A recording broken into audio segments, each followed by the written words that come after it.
Tu as dit qu'on voulait des fruits rouges là pour faire des confiottes? Oui, mais on en trouve. Ou des abricots, des On en trucs trouve, comme ça. hein. Il n'y a pas de souci. Ouais, je tentais ça.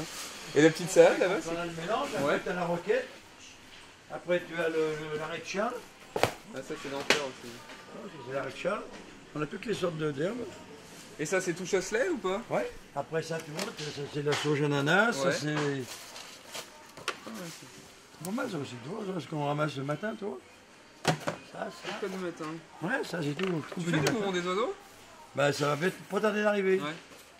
Faudrait que je t'en Pour le prenne. moment, il est encore pas là. Tu diras à Steph comme ça. Et je puis, lui- voilà. Bon bah nickel, bah, écoute moi je repasserai de voir pour les confiottes. Plus rouge et même abricot ouais. Bon, À un abricot. moment on voulait cerise, mais la cerise je crois que c'est mort. Hein. Ah, c'est fini. Ouais, et puis en plus ça a été un peu cher sur la fin. Ouais. Non, puis c'est fini. Non, mais il faut que je lui fasse un lot de fraises et de framboises. Ouais, qu'on se fasse. Et puis d'abricots à confiture. Nickel, bah, je te laisse savoir parce qu'on risque d'être fermé à ce moment-là. Ok. Puis nous on se voit en septembre. Alors ce qui fait un bon plat sur moi c'est un bon produit, cuit comme il faut, c'est-à-dire qu'il faut qu'on ait la bonne texture, la bonne cuisson, la bonne température et bien assaisonné. Il y a beaucoup de produits qui nous tiennent vraiment à cœur. Je vois, on a les produits et les huiles d'olive du Château d'Estoublon parce que ce sont des amis de Stéphane et Sophie, mes associés. Ils sont devenus d'ailleurs des amis par ailleurs. On a les produits Georges Blanc parce que c'est vrai que j'ai une relation particulière avec Georges. C'est lui qui a été mon parrain dans le domaine culinaire suite aux émissions que j'ai pu faire au concours de cuisine. Les sirops, c'est Egbel parce que quand j'étais au lycée, on avait fait une retraite là-bas avant le bac et j'avais trouvé les sirops super bons et voilà, j'avais envie de les mettre en avant.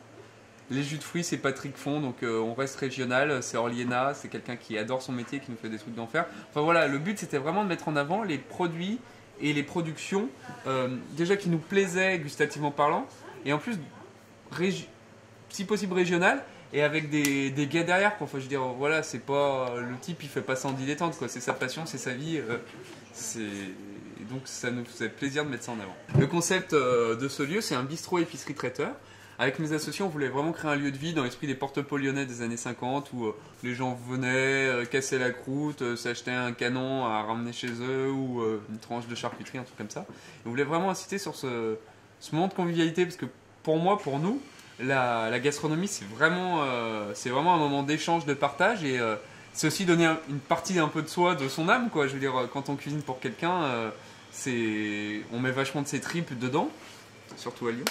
Et du coup, voilà, on voulait vraiment faire un lieu de vie, un truc qui couvre un peu tout le spectre de la gastronomie, c'est-à-dire du processus d'achat d'un beau produit fait par un artisan qui aime son métier, en passant par des produits transformés par nos soins, et aussi tout ce qui est événementiel, c'est-à-dire organiser des cocktails, des choses comme ça, parce que ça fait partie de la dimension festive de la gastronomie.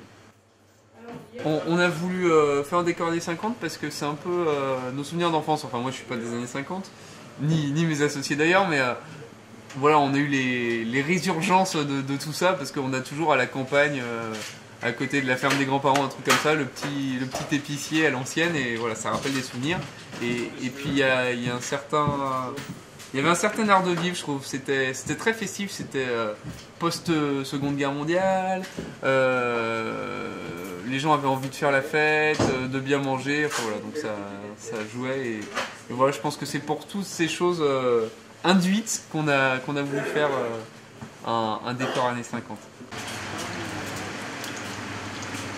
Ma cuisine, je dirais que c'est de la cuisine de bistrot revisitée. Voilà, c'est des plats un peu traditionnels, les plats que je connais, quoi, qui m'entourent depuis ma prime jeunesse, que j'essaye de présenter sous un jour un peu nouveau. Et puis, adjacent à ça, il y a aussi une grosse influence de la cuisine étrangère. J'aime beaucoup la cuisine italienne, la cuisine asiatique. Moi, je sais que depuis tout petit, avant que ça ne soit la mode, ma maman m'a emmené tout le temps dans les restos chinois, parce qu'on appelait restos chinois, mais qui étaient des restos vietnamiens.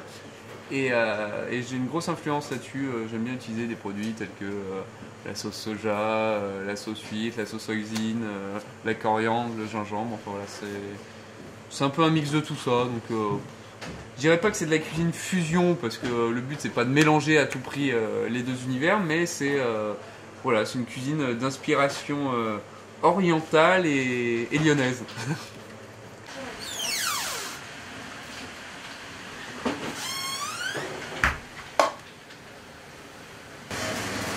Ça c'est de la vraie poêle en tôle pour la viande rouge. C'est l'éclate parce qu'en fait ça saisit la viande Et contrairement aux poêles anti-adhésives où ils ne vont pas saisir la viande, du coup toute la flotte va partir et ça va faire une pièce de caoutchouc. Là, elle est bien saisie, donc l'eau reste à l'intérieur et ça fait quelque chose de tendre et un peu croustillant sur les différentes faces. Donc moi j'aime bien. À l'ancienne.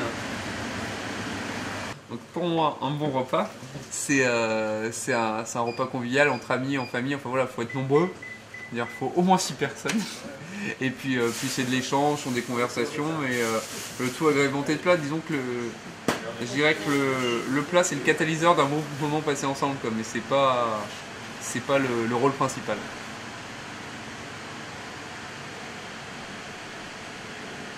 Voilà, c'est bon. Ah oui, oui, on ça me gêne pas. Mais... C'est pour moi. Très bon appétit. Alors la cuisine qui rentre au musée, moi, je trouve que c'est une bonne chose, mais pour moi la cuisine qui rentre au musée doit rester interactive. C'est-à-dire le but c'est pas d'aller voir une exposition de casseroles, de couverts et regarder des menus. Voilà, le but c'est de goûter quoi. Pour moi un vrai musée vivant, c'est un musée où on pourrait goûter le lièvre à la royale, enfin faire goûter aux enfants le lièvre à la royale, un vrai fromage de chèvre, leur montrer comment on traite une vache parce que tout le processus est là, les fruits, les légumes, enfin voilà. Super bon. Attends, tu vas commencer à... Ah oui, super. Ouais, d'accord.